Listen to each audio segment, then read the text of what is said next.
여러분 안녕하십니까? MBC 해장국집에 오신 것을 환영합니다.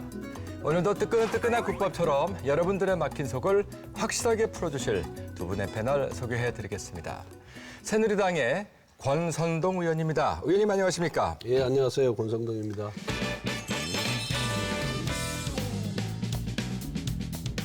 더불어민주당의 민병두 의원입니다. 의원님 안녕하십니까? 네, 반갑습니다.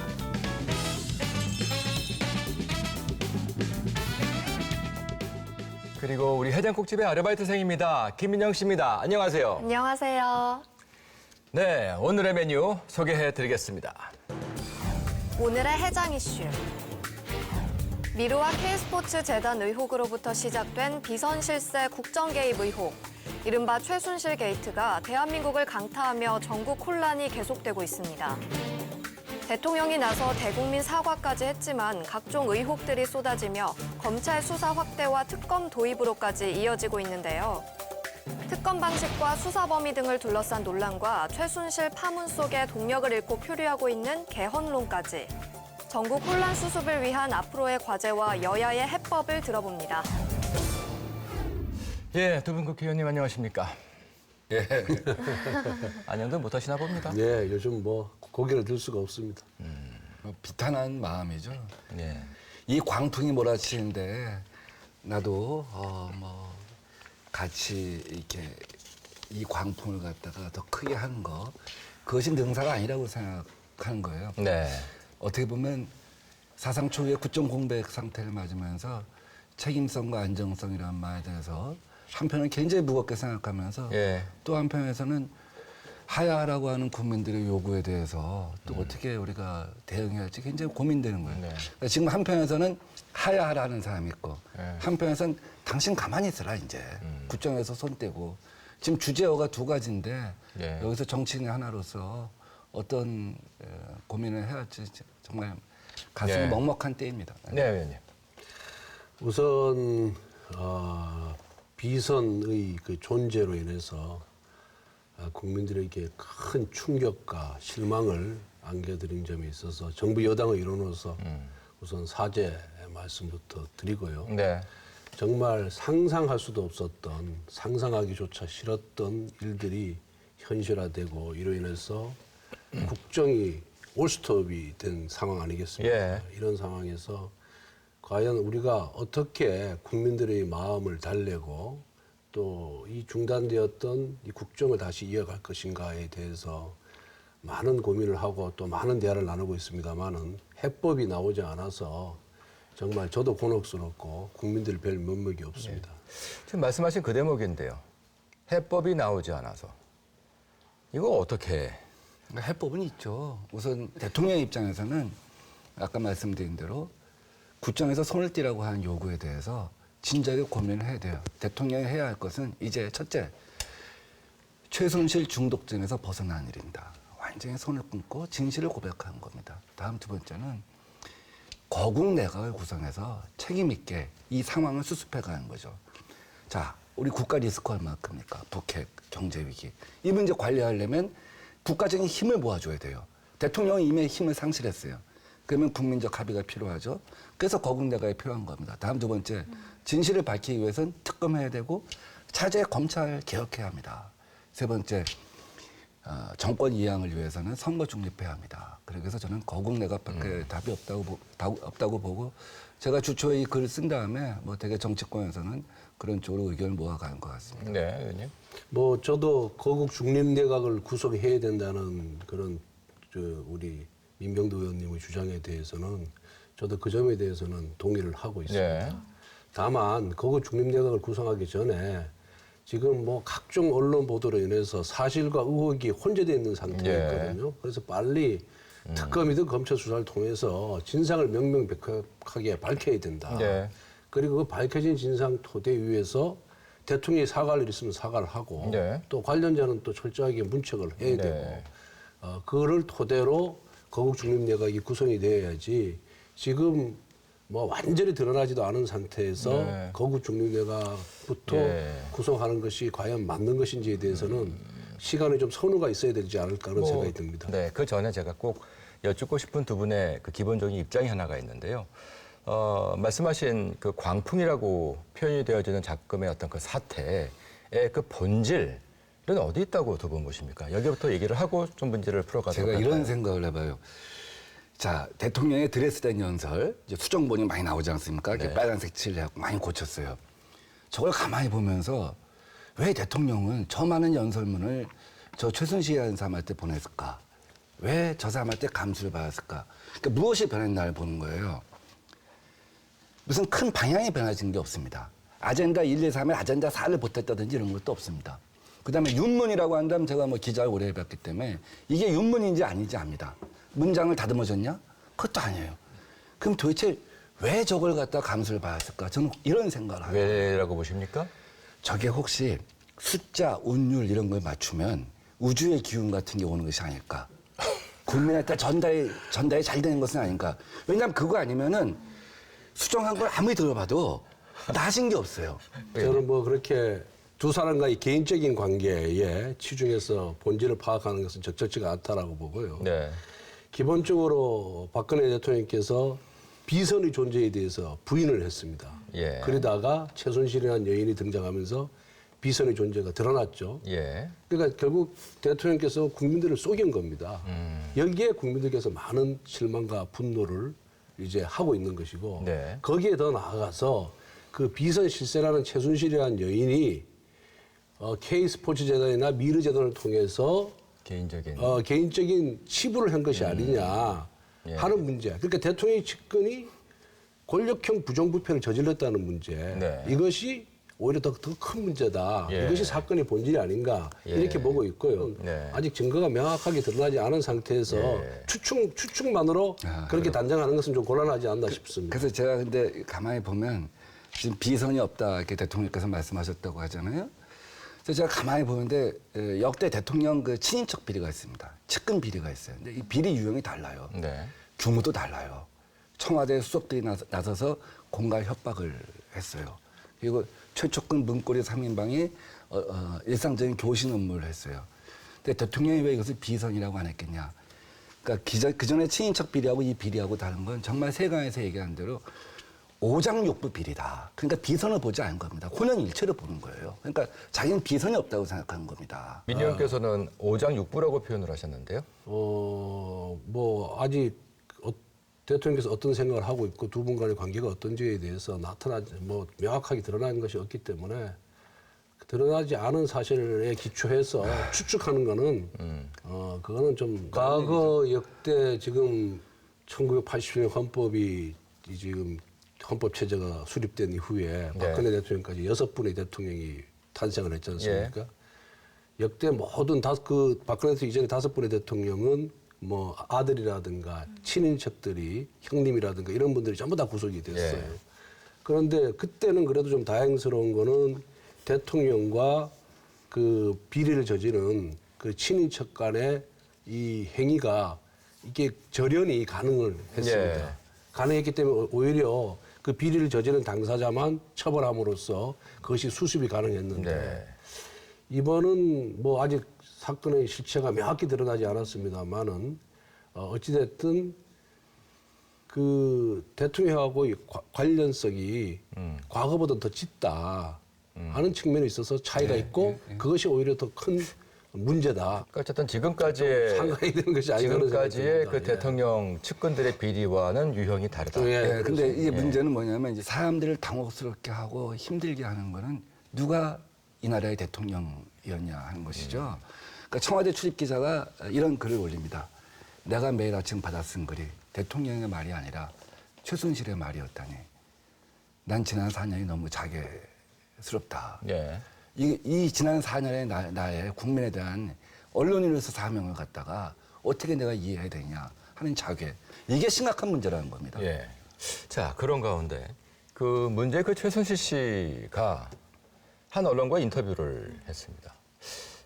또 이것이 여러 가지 그 파장을 불러일으키고 있는 모습인데 어떤 이유에서 검찰이 아닌 언론과 인터뷰를 했을까도 궁금해지는 대목인 거고요. 뭐 아마 자기 입장을 유리하게 만들기 위해서 언론을 이용한 것 같은데 언론을 이용한 것보다 빨리 들어와서 검찰 수사를 받는 것이 정도죠. 그러면 그 언론은 이용을 당했다? 이렇게 봐야 되는 겁니까? 글쎄 뭐 언론이 이용을 당했다 안 당했다라고 뭐 이렇게 얘기하기는 뭐합니다만은 어찌됐든 뭐 자기 최순실이가 입장을- 자기 입장을 예. 좀 변호하기 위해서 변명하기 위해서 언론을 활용한 것은 틀림없죠. 그렇지만 뭐 이용당했다고 보기는 좋습니다. 어렵겠지만. 그럼 그런 가운데 그 눈에 띄는 대목이 문제가 됐던 그 PC의 소유권에 관한 거였는데 자기 게 아니다. 검찰이 수사를 통해서 밝혀주기 바란다. 이렇게 또 얘기를. 그러니까 그게 억울하다 그러면은 빨리 들어와야죠. 와서 자기 입장을 밝히면 되는 밝히고 건데. 자기 주장을 입증할 수 있는 증거를 제출하면 되는 거지. 그 이영 말리 먼 독일에서 한가하게 지금 그거 할 때가 아니지 않습니까? 그렇죠. 예. 그래서 권성동 의원님이 좀 옳은 말씀이에요. 그럼 뭐 우리가 그 PC가 자기 게 아니다라고 하는 그 최순실의 어떤 의도 왜? 그 의도가 뭘까요? 그 의도에 대해서 우리가 뭐 이렇게 말려드는 맞다트리다 그러니까 얘기하는 것 전혀 자체가 의미가 없다. 예, 말려드는 거니까 정말 중요한 거는 정말 그렇게 당당하다고 한다면 당장 귀국해라. 예. 그다음에 귀국하기에는 심장이 안 좋다. 지금 대한민국의 심장이 터지고 있습니다. 네. 빨리 와야 합니다. 아니 뭐 두 분 말씀에 뭐 공감을 합니다. 뭐 하루라도 빨리 들어와서 국민적인 의혹을 풀어야겠죠. 바깥에서 아무리 무슨 얘기를 한들 결론이 나는 게 아니거든요. 그래도 궁금해지는 게 왜 그 PC를 기자를 통해서 거론했을까라는 그 의도입니다. 물론 뭐 밝혀지겠죠. 추후에. 왜 그랬을까요? 왜 그거를 기자를 통해서 밝히면서 검찰의 수사를까지 이제 가이드라인을 제시했다고 보는 거죠. 그러니까 이 나라의 검찰이 얼마나 우습게 보였으면 그리고 또 이 나라의 검찰을 가이드라인? 검찰한테 수사의 가이드라인을 제시한 거죠. 내 것이 아닌 거를 몰고 가라. 권성동 의원님은 검찰 출신으로서 굉장히 이 말이 기분 나쁘게 들을지 모르지만 얼마나 지금 이 나라 검찰을 자기들이 통제하고 있다고 보면 우병우라고 하는 민정수석을 통해서 아직까지는 다 통제하고 있다. 지금 국민적 여론조사에서는 뭐 5% 15%밖에 안 나오지만 연령별로 그래서 완전히 레임덕에 빠졌지만 지금 장악하고 있는 거 유일하게 장악하고 있는 건 사정기관이다. 예. 그걸 누굴 통해서 장악하고 있냐? 우병우를 통해서 장악하고 있는 거 아니냐? 난 믿는다. 이 나라의 검찰이요. 내가 지금 메시지를 주니까 우병우요. 이 상황을 정리하라 이거죠. 그러니까 그렇게 저는 보신다. 차제 정말 검찰 개혁이 필요하다고 생각하는 겁니다. 지금 이 상황까지 온 것도 검찰이 몇 년 전에 청와대 뭐 문서 유출 사건이나 국정농단 사건에 대해서 끝까지 예. 책임 있게 수사를 못했기 때문에 어떻게 보면 이 사건의 그 일단을 갖다가 만들었다고 봅니다. 예. 글쎄 뭐 최순실이가 워낙 머리가 좋은 사람 아니겠습니까? 그래요?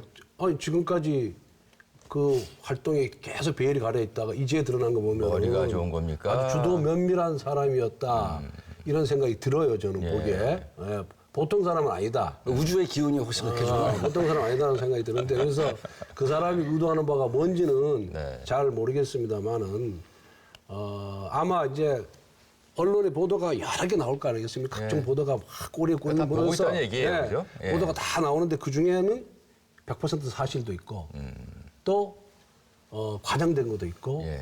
허위도 있고 이렇게 섞여 있을 거예요. 예. 섞여 있는데 그 중에 자기 입장을 변명하기 위해서 자기가 가장 공격하기 좋은 기사 내용 중에 이걸 공격했을 때 이것이 허위로 드러나기 쉽다고 판단하는 것에 대해서 지금 집중을 해서 예. 언론 보도가 다 사실이 아니다.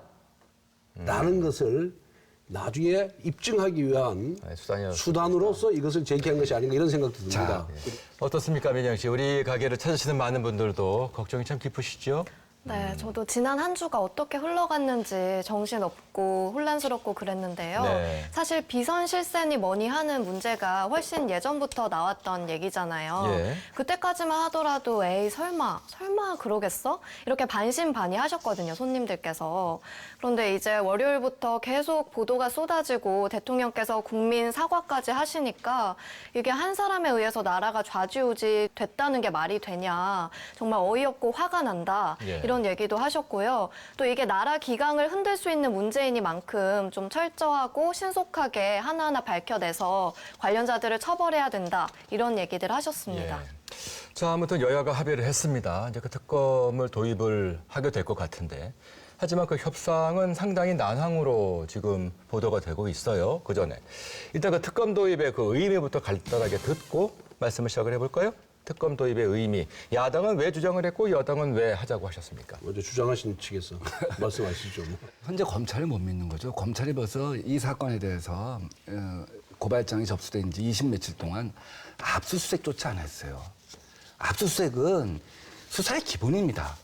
이걸 20 며칠 동안 안 하고 최순실 사무실 7, 8개 다 방치하고 있다가 다 증거인멸되고 이미 쓰레기까지 소각해서 간 이 시점에 압수수색을 갖다 하겠다. 그 검찰을 못 믿는 것이죠. 그래서 특검을 하자 하는 거는 뭐 국민적 요구인데 네. 정말 새누리당이 의총에서 그걸 정략적으로 받은 게 아니라고 한다면 뭐든지 내놓고 심지어 우리 내고통 특검 때처럼 야당이 하고 싶은 대로 해라.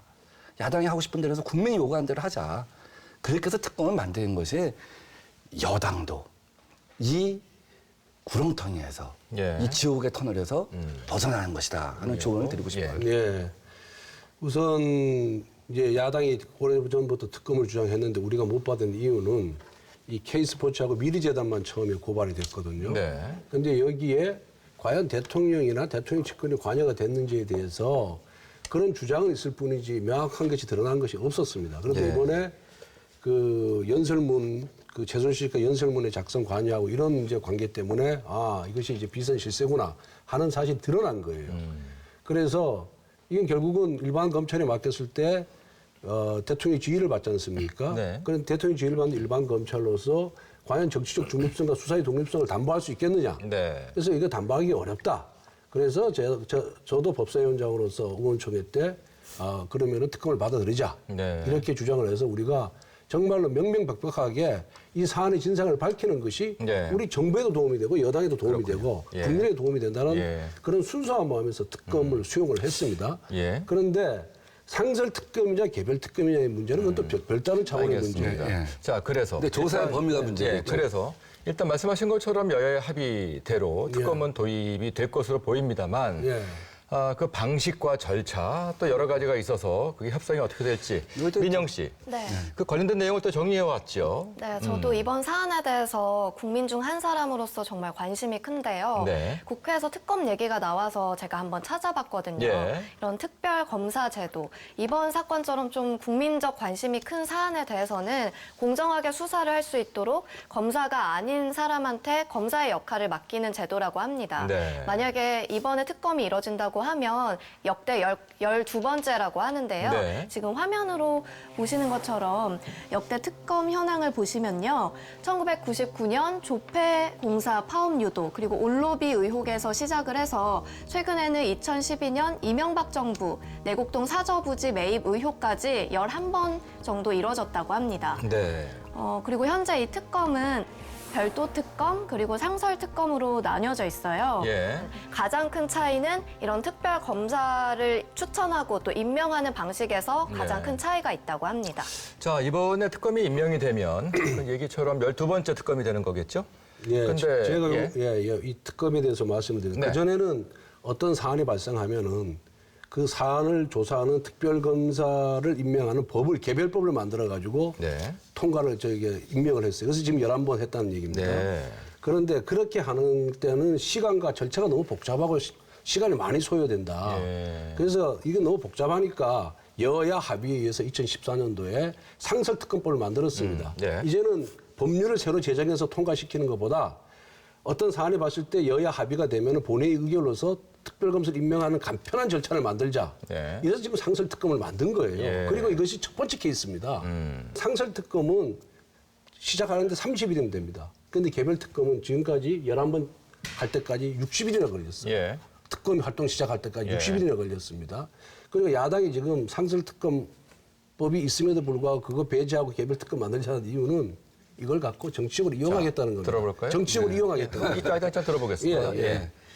저는 뭐 이게 제도 특검이냐 무슨 특검이냐 하는 걸 떠나서 특검이 항상 한계에 부딪힌 여러 가지 이유 중에 하나가 뭐냐면 특검보와 뭐 특검보 외부에서 올 수도 있지만 특검보 밑에 있는 수없이 많은 검사와 일반 그 조사관이 대부분 현직 검찰에서 차출이 됩니다. 네. 그 현직 검찰은 3개월 후면 다시 친정으로 돌아가야 돼요. 그래서 공적 다툼을 벌이다 보면 이 정권이 살아있는 한 현재 검찰총장이 살아있는 한 자기가 친정 가서 어떤 대우를 받을지 몰라요.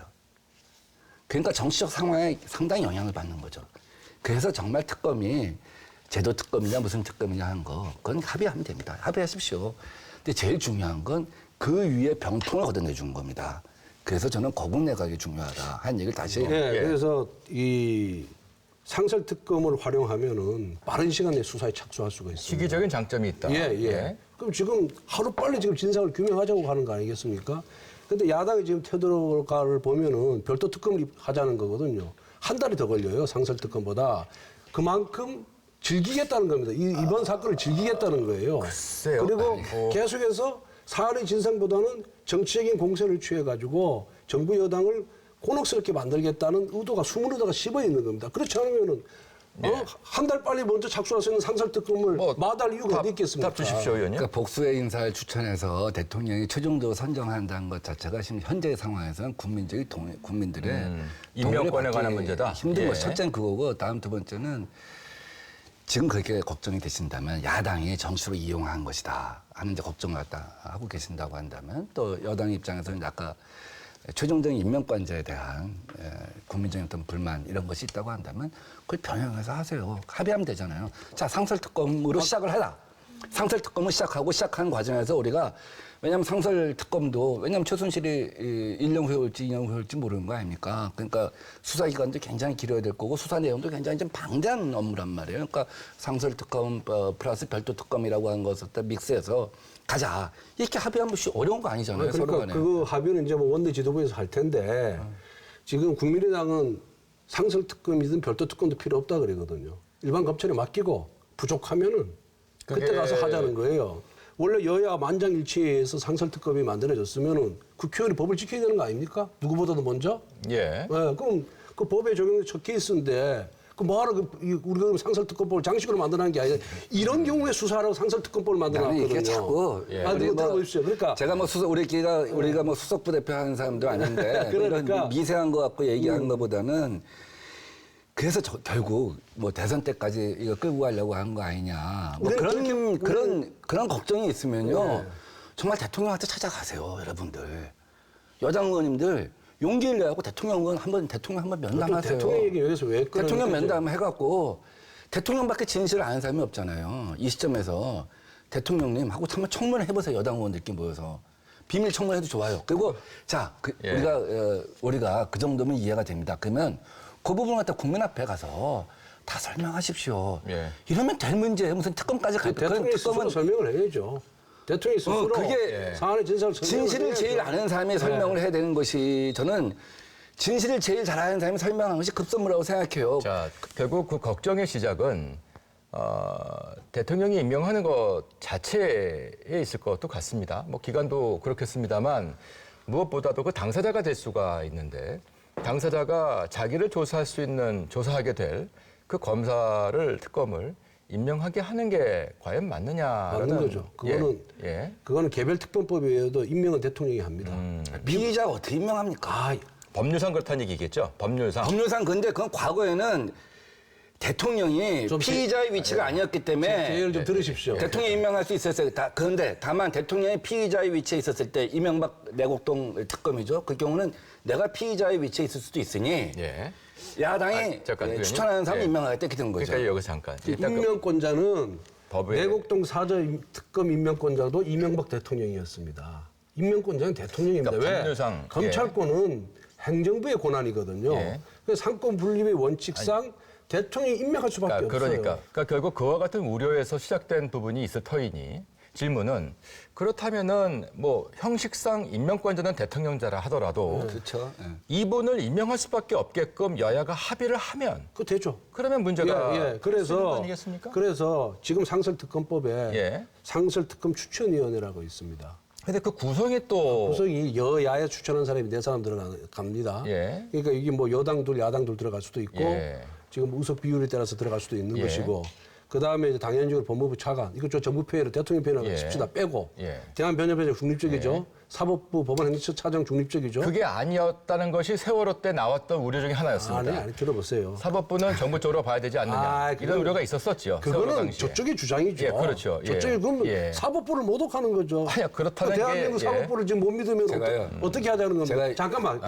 예. 하나 가시죠. 예. 대한민국 사법부를 못 믿는다면은 그걸 불신한다면은 그러면 대한민국은 존재할 수 없는 거죠. 그러니까 거기는 의원님 받아줄 중립으로 봐야 될 겁니까? 것이다. 예, 그러니까 여야 정치 빼고 운영을 이 두 사람이 하는 것이 대한변협회장과 법원행정처 차장이 추천하는 사람으로 두 사람을 추천하면 되는 거예요. 예. 그저 그러면은 결국은 수사를 잘할 수 있는 사람이 하는 거고 지금 이와 같은 상황에서 특별검사로 임명되는 사람이 자신의 명예를 지키지. 들어보십시오. 예. 지금 정권이 얼마 남지도 않았어요. 예. 그리고 이 정권을 잘 보여서 한 자리 할 시간적 이 시간도 없습니다. 아무튼 그러면은 예. 내가 특별검사를 가더라도 내 명예를 지키려고 하는 것이지 대통령의 명예를 지켜주겠습니까? 우려의 시작은 그거라는 거죠. 그런 부분을 한국 사람을 불신하기 시작하면은 끝이 없다. 야당이 추천한 야당이 임명하는 검사가 가면 되겠죠. 그렇죠.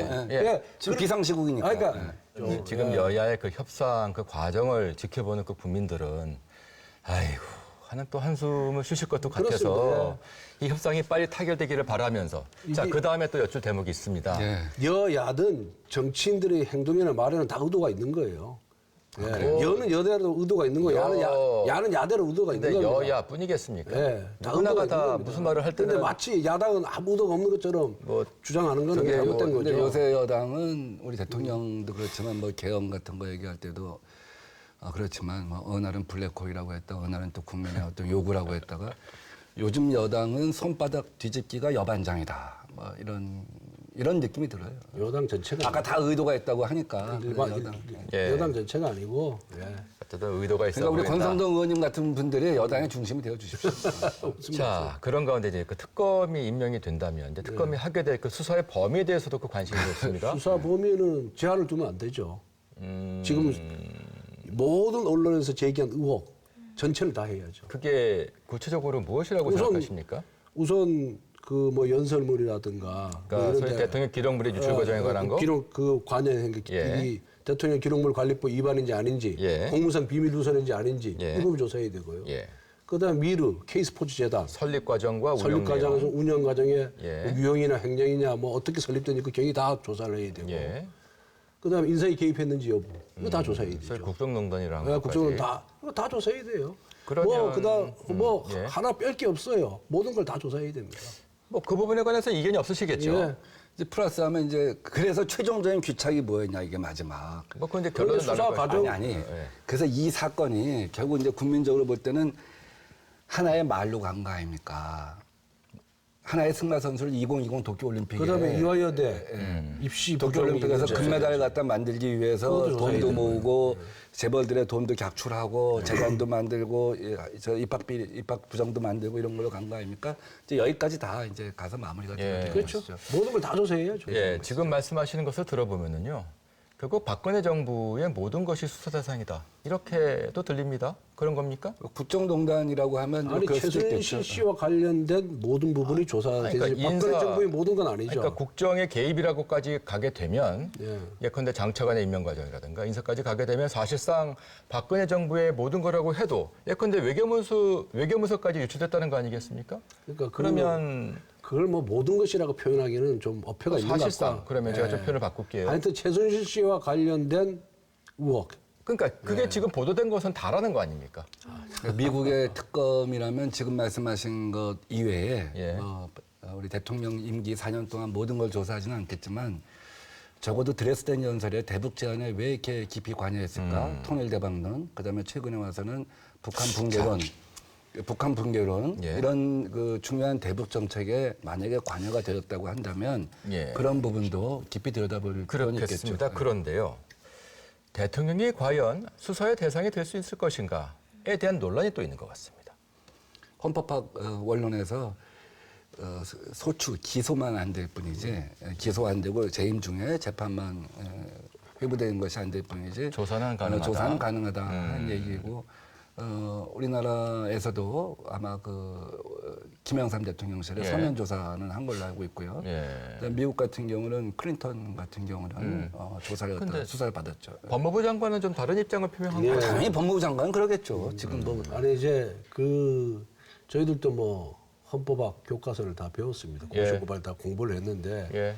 불소추 특권이 있지 않습니까? 대통령이 대통령 헌법에 헌법에 규정이 규정- 되어 있습니다. 예. 재직 중에 내란 외환죄를 제외하고는 소추되지 민형사상 소추가 되지 않을 때 형사상, 민사상은 가능하고요. 형사상 소추 예. 대상이 되지 아니한다. 이렇게 돼 있어서 불소추 특권이 있고 그 불소추 특권 내에 그러면 현직 대통령이 있을 때 수사 대상이 되느냐 안 되느냐에 대해서 네. 다수의 학자는 대상이 안 된다. 네. 그래서 임기가 끝난 후에 조사를 받아야 된다라는 네. 것이 다수설이고 지난 노무현 전 대통령 시절에 대선 자금 수사가 있었지 않습니까? 네. 그 당시에도 노무현 대통령 측근의 이광재, 안희정 다 조사받고 안희정 같은 경우는 구속까지 됐는데 안희정 네. 전 지사는 그때도 그거를 뭐 대통령이 몰랐겠습니까? 그렇지만은 당시 안대희 중수부장이 대통령에 대한 수사를 하는 것은 적절치가 않다. 네. 이렇게 얘기를 했고요. 다양한 다수설 소설이 있는데 예. 어쨌든 그 다수설에 기초한다고 할지라도 대통령 주변까지는 다 조사가 다 조사해요. 돼야 한다. 예. 사실 성역 없는 조사라고 보긴 힘들기 때문에 그러니까 그 수사도 다수설에 기초한다고 네. 할지라도 기초적인 자료를 갖다가 검찰이 재임 그 수사 절차도 필요 있다 네. 하는 생각 갖고 있습니다. 그 수사를 안 해본 입장에서는 왜 이렇게 지지부진하고 늦냐 이렇게 충분히 비판할 수 있습니다만 그렇죠. 예. 수사를 해본 경험이 있는 사람 입장에서는 압수수색 영장이 그냥 신문 기사 몇 개 갖고 압수수색 영장 청구해서 나오는 게 아니거든요.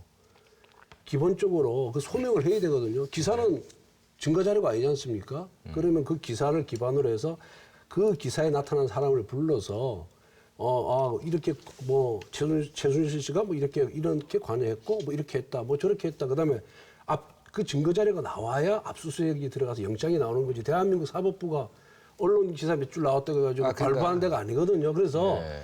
그런 절차를 밟다 보니까 시간이 걸렸다. 시간이 걸렸다. 시간이 걸린 것이지 한번 쭉 보시면은 놓은 게 아니거든요. 그러니까 다수설에 그래서 기초한다고 할지라도 제 얘기의 포인트는 어쨌든 대통령 임기가 끝난 다음에 청와대와 그 주변들을 갖다가 조사하면은 이미 증거가 다 없어지기 때문에 현 시점에서 하여간 성역 없이 조사가 진행돼야 한다. 이 이런 얘기죠. 생각을 해봤습니다. 물론 말씀하신 것처럼 수사당국의 입장에서 볼 때는 여러 가지 그 절차가 필요하겠죠. 예. 하지만 이 사건이 처음 그 검찰에 고발된 것이 한 달이 넘었고 한 달 정도 됐어요. 예, 27일, 28일 올 불령도 됐죠. 28일, 예, 그 이후에 이게 또 검찰이 8부에 배당을 했고 이후에 몇 번에 걸쳐서 그 보강을 하는 그 과정이 있었는데 시간을 좀 끌었다는 느낌을 그래서 받는 거죠. 수사 일지를 받아봤거든요. 예. 그런데 그 수사 프로세스 따라 예. 이렇게 쭉 지금까지 해왔어요. 그건 물론 그것이 뭐 한 일주일 당길 수 있다 이렇게 주장할 수도 있어요. 예. 일주일 당길 수도 있다. 예. 그걸 왜 이렇게 늦췄냐고 비판하는 거는 아니. 뭐 수용할 수도 있고 나도 뭐 그렇게 볼 수도 있지만은 의원님 왜냐하면은요 지금 그 청와대라고 하는 그 접근하기가 상당히 어려운 곳에 있는 그 증거들에 관한 부분들이 시간이 지연됨으로 인해서 인멸될 가능성도 있다는 우려가 제기되고 있어서 그러니까 그거는 이제 일반인들이 보는 시각이거든요. 예, 언론사 에 보도가 되고 예, 있으니까요. 그러니까 증거 인멸하는 부분은 이제 최대한 그 범죄자가 아닌 사람들이 증거를 인멸하는 것을 이제 막아야 될 거고 네. 검찰이 뭐 필요하면은 필요한 것을 압수수색을 다 해야죠. 다 하고 빠른 속도로 이제 수사팀도 보강이 됐으니까 예. 특검 발동될 때까지 저는 검찰이 자신들의 명예를 지키기 위해서라도 최선을 다해서 해야 된다고 근데 지금 생각합니다. 벌써 뭐 네. 우리 최순실 사건은 최근에 불거졌지만 이제 뭐 우병우 사건까지 포함하면 벌써 몇 달인데 그런 것만 봐도 증거인멸의 가능성이 굉장히 있기 때문에 이번에 검찰이 특별수사본부를 구성했다고 한다면 또 앞으로 특검이 도입된다고 한다면 다시 강조하지만 대통령 주변에 대해서는 일단 증거 자료를 확보해야 한다. 사실 그 특검과 함께 그 국민적인 요구가 나오고 있는 대목이 인적쇄신에 대한 부분이죠. 청와대 비서진들의 총사퇴가 발표가 됐습니다. 이건 어떻게 봐야 될까요? 그거는 뭐 국민들의 요구를 청와대가 수행한 것으로 보고 청와대가 이 사건에 대해서 정말 진지하게 예. 고민한 흔적이다 이렇게 보입니다. 네. 이것만으로는 부족하다 하는 생각이 듭니다. 국민적 요구에 화답하기 위해서는 앞으로 청와대가 어떻게 운영될 것인가, 예. 측근들을 다 배제하고 예. 수석들을 교체한다 할지라도, 혹은 일부 교체한다고 할지라도 예. 청와대의 위상을 갖다가 제한적으로 정리해야 되고 곧바로 내각 전면 교체로 예. 가야 한다고 생각합니다. 거국 중립내각을 구성하기 위해서 내각도 총세타를 하는 것이 맞습니다. 비상한 시국에는 비상한 방법을 동원해야 되거든요. 그래야 뭔가 바뀌고 있구나, 예. 뭔가 반성하고 있구나, 앞으로 좀 새로운 길을 갈 수 있겠구나 하는 예. 믿음을 국민들한테 줄 수 있다고 알겠습니다. 생각합니다. 예. 그리고 이 대통령의 그 하야 주장이 또 계속해서 나오고 있는데 대통령의 거취는 두 분 의원께서는 어떻게 보십니까?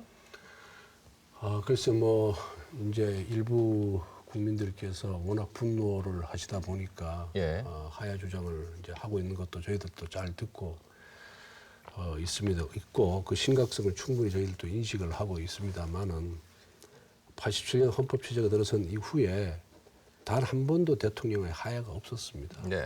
그리고 이건 또 국정 중단이라는 그런 결과를 갖고 오기 때문에 예. 저는 정말 특검 수사가 나올 때까지는 이에 대한 판단을 유보해야 된다 이렇게 생각을 합니다. 네. 의원님께서는요? 근데 저는 이제 하야라 하는 한 여론이 있는가 하면 이제 가만히 있어라, 이제 거국 내각으로 가자 한 여론이 있는데, 왜 제가 가만히 있어라 거국 내각으로 가자 한 얘기를 하냐면, 탄핵의 경우는 헌법재판소에서 최장 6개월을 끌 수가 있습니다. 네. 소명하고 재판하고 예. 심리하고, 그 다음에 선거를 하는 데까지 한 8개월 걸릴 텐데, 이제 하야한 경우, 이제 이 경우 2달 내에 이제 선거를 치르게 되어 있죠. 네. 하야나 탄핵이나 다 2달 내에 선거를 치릅니다. 그러면은 국회의원은 보궐선거가 있지만 이것은 권위선거입니다. 예. 은하는 대통령제는 5년 단임제이기 때문에 자녀 임기. 보궐이 아니라 자녀 임기를 하는 게 네. 아니라 그때부터 5년을 새로 시작하는 것입니다. 예. 근데 5년 새로운 임기를 시작하는 대통령을 경선도 없이 2달 만에 토론도 없이 대통령을 뽑는다고 한다면 미래에 대한 위험이 너무 커질 큰 수 거예요. 있다. 예. 현재 5년도 예. 큰 리스크가 있었다는 것을 갖다 확인했는데 예. 새로운 대통령도 그렇게 갑자기 이 국민적인 어떤 관심 없이 뽑는다는 게 너무 힘들기 때문에 예. 저는 기본적으로 하야하라보다는 가만히 있어라, 예. 거국내각으로 가자, 이것이 제 주장입니다. 예. 자, 그리고 개헌은 이제 물 건너간 겁니까? 아니죠. 오히려 이 최순실 사건이 일어남으로 인해서 그 제왕적 대통령제의 폐해와 한계가 오선에 드러났지 않았습니까? 예. 오히려 우리 국민들로 하여금 대통령제의 문제점과 폐해, 예. 그다음에 권력 집중이 갖고 오는 부작용, 이것을 인식하는 계기를 만들었다 저는 이렇게 생각을 하고요. 그래서 오히려 이 최순실 사건을 계기로 해서 예. 개헌 논의를 좀 더 활발하게 해야 된다 이렇게 생각을 하고, 지금 사실 개헌 문제는 박근혜 대통령이 이번 시정연설에서 의지를 밝혔습니다마는 박근혜 대통령이 얘기하기 전에 예. 국회 내에 대다수의 국회의원들이 185명이 넘는 국회의원들이 이미 주장을 했던 사안이고 또 각계의 원로들이 이 개헌론에 동참을 했던 사안이거든요. 예. 그것을 뒤늦게 대통령께서 그랬다고 화답을 한 겁니다. 예. 그런데 대통령과 관련된 최순실 사건이 일어났다고 해서 갑자기 태도를 바꾸는 것은 정말 국가의 중요 문제를 다루는 정치인의 자세가 아니다. 저는 그렇게 보고 있습니다. 전 최순실 사건이 어떻게 보면 도움이 된 측면이 있다. 그러니까 대통령이 주도하는 개헌은 이제 끝났다. 예. 이제 국회가 주도해서 개헌을 하게 될 것이고, 정략적 의도, 정권 연장형 개헌도 힘들어졌다 하는 생각 같습니다. 내년 4월부터 9월 사이에 개헌을 할 수는 없습니다. 그때는 이미 경선이 시작되는데 대통령의 임기와 권한이 중간에 바뀔 수는 없잖아요. 네. 내년 4월에 하는 개헌은 끝났다 이렇게 보고, 내년 12월 대통령 선거와 동시 투표 혹은 후년에 지방선거와 동시 투표하는 개헌밖에 없는데 네. 선택은 그 경우는 차기 대통령의 권한과 임기를 구속할 수는 없대. 만약에 네. 그것이 부결된다고 하면 그 대통령 선거가 굉장히 혼란에 빠지잖아요. 그러니까 그때 붙여지는 개헌안은 차기 대통령의 권한과 임기를 갖다 구속하지 않는 것.